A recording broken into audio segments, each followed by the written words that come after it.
tragedy occurred in my family when I was only 8 years old. All I remember was my aunt panicking and my cousin Dante sitting on the floor covered in blood from the arms down. This all happened due to a strange accident occurred by my grandmother's strange addiction for citrus fruit. Strange, I know.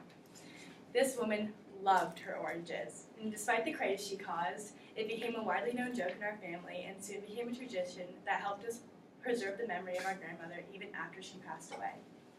Back to my story.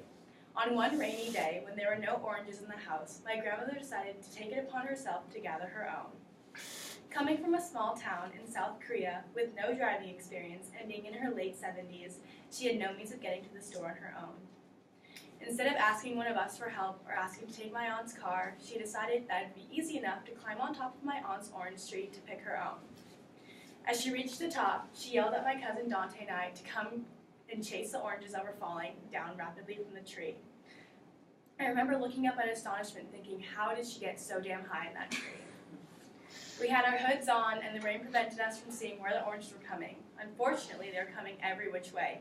I could have sworn I was in the middle of a bomb fight. Then, it happened. After minutes of running around trying to catch, but mostly dodge the oranges, my grandmother threw one directly at my cousin Dante with the stem still attached on it. On that stem was an oddly large thorn that fell on his forearm and slid down, taking his skin with it. After that, we cried for my aunt. She ran out, took my cousin to the hospital right away. When we came back from the ER, he had been all stitched up, but my grandmother showed no sympathy towards him whatsoever. I guess she never quite understood the concept that throwing things, especially at children, was never okay.